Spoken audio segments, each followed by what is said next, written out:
Good morning সকলকে। আবার একটা নতুন দিন শুরু হলো। আজকে দিন শুরু হয়েছে সকাল 4:45টায়। আজকে আমি আমার হাজব্যান্ডের সাথে এসেছি ওর জগিং ট্র্যাকে। আমি বললাম তুমি জগ করো, আমি তোমার ওখানে মর্নিং ওয়াক করে নেব। আসলে কি হয়, আমার মেয়ের যখন স্কুল শুরু হয়ে যায় তখন আর আমার এই মর্নিং ওয়াক এগুলো হয় না। তো এখন সামার ভ্যাকেশনে আমি একটু করব, বা আমাকে জিমে যেতে হয়। জিমে এখন এত ভিড় থাকে, আমার যাওয়াও হয় না। দেখো ইকো পার্কটা কি সুন্দর না। এই জায়গাটা কিন্তু আগে এত সুন্দর ছিল না। কিছুদিন আগে 2006-এ যখন আমি এসেছিলাম তখন তো এসব কিছু ছিল না। এখন তো ভীষণ সুন্দর। যারা হেলথ ফ্রিক বলতে পারো তাদের এটা তীর্থক্ষেত্র। এখানে সব রকম পলিউশন ফ্রি, ভীষণ সুন্দর জায়গা, কোনো ডিস্টারবেন্স নেই, নিজের মতো হেঁটে বেড়াও। এবং গতকাল আমাকে ভাস্কর বলে দিয়েছিল, যেহেতু মঙ্গলবার করে আমি নিরামিষ খাই, তো বলেছিল তা আজকে খুব গরম পড়েছে বলে লেমন রাইস নেবে আর কাবলি ছোলার ঘুগনি নিয়ে যাবে। কাবলি ছোলার ঘুগনি না, অনেক যেটা হয় সেটাই নিয়ে যাবে। তো আমি ওটাই ভিজিয়ে রেডি টেডি করে এসেছি। বাড়িতে গিয়ে ওগুলো আমি করে ফেলবো। এই জায়গাটা কি সুন্দর দেখো, এই তো খুব সুন্দর। দূরে দেখো পাকা পাকা খেজুর হয়ে আছে। ওই যে দূরে আইফেল টাওয়ারটা দেখতে পাওয়া যাচ্ছে।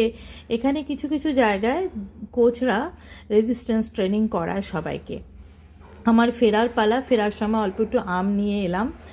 এসে আমি ছট করে যে পোহার জন্য সবজি কেটে রেখেছিলাম ওটাকেও বয়েল বসিয়ে দিলাম, এবং কাবলি চানাগুলোকেও বয়েল বসিয়ে দিলাম। বয়েল বসিয়ে আমি স্নান সেরে নিলাম। ইন দি মিন টাইম আমি কিন্তু আবার আমগুলোকেও ভিজিয়ে রাখলাম, কারণ এই আমার মেয়ে আর ছেলে এরা আমগুলো খাবে, তো বাচ্চারা ভয় লাগে আমার গরমের মধ্যে। তার মধ্যে আমার পোহা হয়ে গেছে। এবার আমি আস্তে আস্তে রেডি করছি লেমন রাইস। লেমন রাইসে কিচ্ছু লাগে না, 3খানা লেবু নিয়েছি, আর এইদিকে সর্ষে আর একটু জিরে ফোড়ন, হিং ফোড়ন, শুকনো লঙ্কা, কারি পাতা ফোড়ন, আর আর হচ্ছে উড়ার ডাল, ছোলার ডাল, আর পিনাটস, এগুলোই লাগে। একটু অনেকে কাজু বাদাম দেয়, আমি আর কাজু বাদাম দিই না। আমি যেরকম শিখেছি আমার এক বান্ধবীর কাছ থেকে, সেই যেভাবে বলেছে আমি সেভাবেই করি। তো এইভাবে প্রথমে পিনাটসগুলো ভেজে উঠিয়ে নিলাম, তারপরে উড়ার ডাল, ছোলার ডাল, তার আগে সম্বার দিলাম হচ্ছে সর্ষে আর জিরে। সম্বার দিয়ে শুকনো লঙ্কা সম্বার দিয়ে সম্বারটাকে ভেজে আর নুন আর হলুদ দিয়ে গ্যাসটা অফ করে দিতে হয় লেবুর রসটা দেওয়ার আগে। লেবুর রসটা কিন্তু অফ করা গ্যাসে দিতে হয়। তারপর লেবুর রসটা মেশানোর পরে অফ করা গ্যাসের মধ্যেই ভাতটাকে ঢেলে ভালো করে নাড়িয়ে তারপর আবার গ্যাসটাকে অন করতে হয়।